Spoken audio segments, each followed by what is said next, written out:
કાળુભાઈ, એક જ મિનિટ ઉભો રહો. કાળુભાઈ, 3 દિવસથી આ સતત પ્રશાસન છે તે મધ્યસ્થી કરવાનો પ્રયત્ન કરી રહ્યા છે. જે ડેલિગેશન આવી રહ્યું છે તે શું કહી રહ્યું છે ને આપની શું માંગ છે? એ લોકોને એવી માંગ, તમે ગાંધીનગર આવો એટલે અમે ના પડતી, અમારે ગાંધીનગર નથી આવવાનું.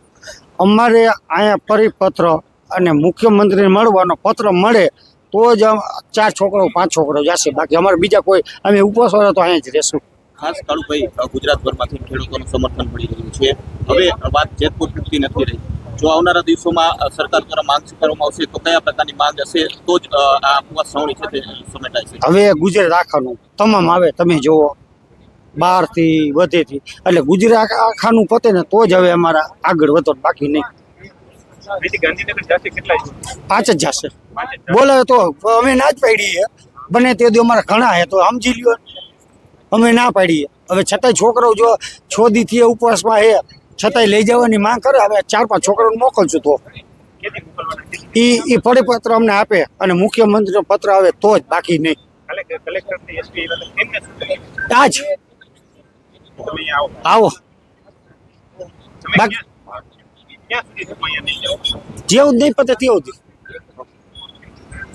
નિલેશભાઈ, સતત પ્રશાસન અને સરકાર દ્વારા મધ્યસ્થી કરવાનો પ્રયત્ન કરવામાં આવ્યો છે. કયા પ્રકારનું વાત છે તે કરવામાં આવી છે? 3 દિવસથી સતત પ્રશાસન આવી રહ્યું છે. પહેલા દિવસે એસડીએમ સાહેબ આવ્યા હતા, બીજા દિવસે એસપી સાહેબ, ડીવાયએસપી સાહેબ અને કલેક્ટર સાહેબ આવ્યા હતા. આજે પણ એસડીએમ સાહેબ અને ડીવાયએસપી સાહેબ આવેલા હતા. એ લોકોની એક જ લાગણી અને માગણી છે કે આ ઉપવાસ છાવણી સમેટો અને સરકારશ્રી સાથે વાટાઘાટ કરો. પરંતુ અમારી એક જ માગણી છે, ફર્સ્ટ ડિમાન્ડ અમારી એ છે કે જે ખેતરોની અંદર હિટાચી, જેસીબી, ટ્રેક્ટર, તમામ સાધન સામગ્રી અને એનો સામાન કંપનીનો વેર વિખેર પડ્યો છે, એ તમામ વસ્તુ બહાર કાઢવામાં આવે, રોડ ઉપર કાઢવામાં આવે, એનો સ્ટાફ બહાર કાઢવામાં આવે.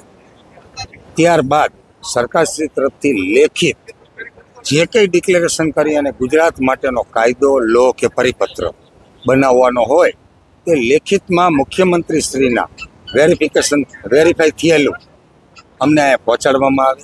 એનું અમે લેસન કરશું, અધ્યયન કરશું અને ત્યારબાદ અમે પ્રેસ મીડિયા માધ્યમથી આપની સાથે ટોક કરશું, ખેડૂતોના અભિપ્રાય લેશું અને જો યોગ્ય લાગે તો અમારું ડેલિગેશન 3 જણાનું કે 5 જણાનું અમે અહીંયાથી નક્કી કરશું અને એ લોકો ચર્ચા કરવા જશે. બાકી આ ઉપવાસ છાવણી જ્યાં સુધી ગુજરાતના ખેડૂતોને ન્યાય નહીં મળે ત્યાં સુધી નહીં ઉપવાસના પાલના થાય, નહીં થાય અને નહીં થાય. અહીંયા પારિયા ખોડવા પડે તો પારિયા થવાની તૈયારી છે. પ્રશાસન અહીંયા ટિફિન લઈને આવી જાય તો પણ આ ઉપવાસ છાવણીના પાલના નહીં થાય.